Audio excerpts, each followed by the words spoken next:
नमस्कार. मी ज्योतिषशास्त्री सौ कल्याणी कुलकर्णी, म्हणजेच तुमची ॲस्ट्रोदोस के के. आणि तुम्ही पाहत आहात नक्षत्र ज्योतिष. ग्रह आणि नक्षत्र आपल्याला फक्त योग्य मार्गदर्शन करतात, पण आपलं कर्मच आपलं नशीब ठरवतो. म्हणून आपल्या कर्मावर आणि स्वतःवर विश्वास ठेवा आणि नेहमी चांगले कर्म करत राहा. आता बोलूया तुळा लग्न राशीच्या जातकांसाठी मे 2026 हा महिना कसा असणार आहे. तुळ लग्न राशीच्या जातकांनो, हा महिना तुमच्यासाठी अनेक प्रकारच्या परीक्षा घेऊन येत आहेत. पण यावेळी बाह्य जगाचा नाही, तर तुमच्या मनाचा, तुमच्या आतल्या संतुलनाचा हा खरा कस लागणार आहे. साधारणपणे तुम्ही परिस्थिती चांगल्या प्रकारे हाताळताना लोकांना समजून घेतात, नातेसंबंधात समतोल राखता.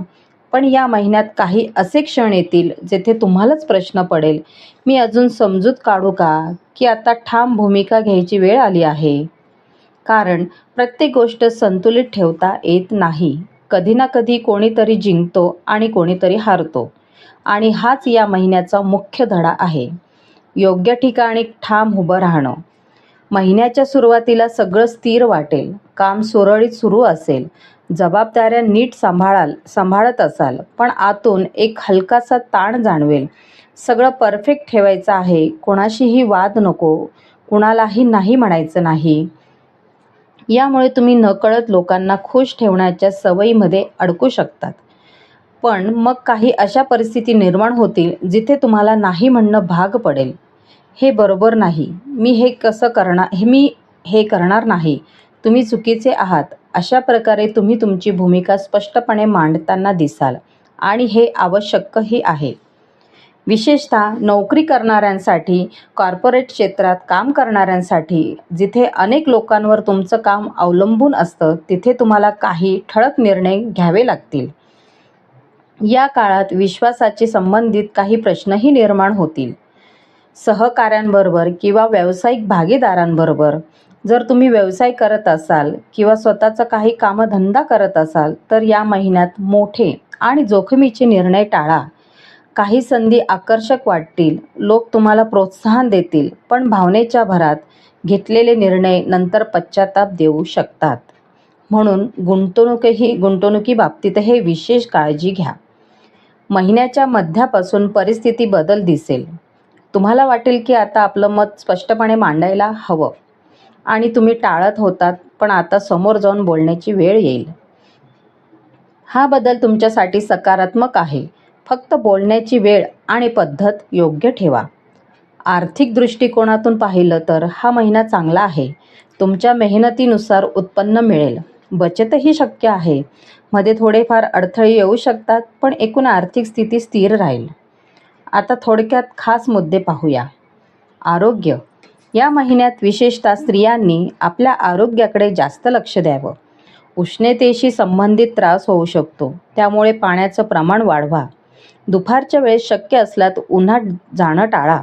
तसेच आईच्या तब्येतीविषयी थोडी चिंता जाणवू शकते, त्यामुळे तिचीही काळजी घ्या.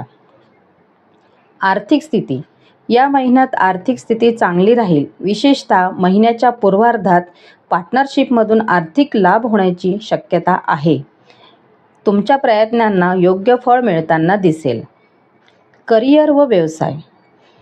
कामाच्या ठिकाणी वातावरण अनुकूल राहील.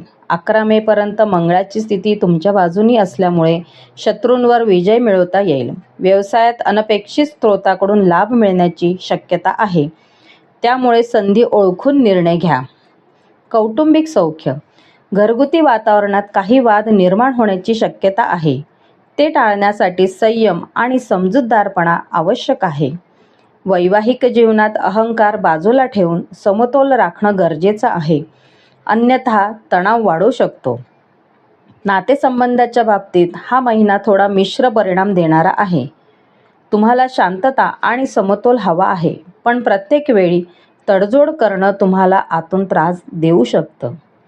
प्रेमसंबंधामध्ये महिन्याचा पहिला भाग थोडा गोंधळाचा वाटू शकतो. तुम्ही प्रयत्न करत आहात, पण समोरून तितका प्रतिसाद मिळत नाही असं वाटू शकतं. मात्र महिन्याच्या मध्यापासून स्पष्टता येईल. तुम्हाला कळेल की काय स्वीकारायचं आणि काय नाही. हा काळ तुम्हाला शिकवेल की सगळ्यांना खुश ठेवण्याच्या प्रयत्नात आपण नात्यालाच धोक्यात टाकतो आहे. विवाहितांसाठी संयम आणि योग्य संवाद अत्यंत महत्त्वाचा ठरेल. छोट्या गोष्टी दुर्लक्षित करणं आणि योग्य वेळी योग्य शब्दात बोलणं आवश्यक आहे. विद्यार्थ्यांसाठी हा काळ ठीक आहे.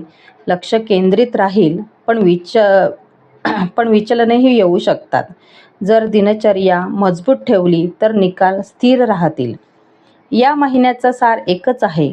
संतुलन म्हणजे नेहमी तडजोड करणं नाही, तर स्वतःची किंमत ओळखून योग्य ठिकाणी ठाम उभं राहणं. उपाय खूप सोपा आहे. दररोज सकाळी उठून भगवान सूर्याला जल अर्पण करा. शक्य असल्यास या महिन्यात हलक्या रंगाचे कपडे वापरा, जसे पांढरा, फिक्कट पिवळा, क्रीम रंग. गडद रंग टाळा. तसेच लहान मुलींच्या मदतीसाठी काहीतरी करा. त्यांच्या शिक्षणासाठी, अन्नासाठी किंवा स्वच्छतेसाठी दान करा.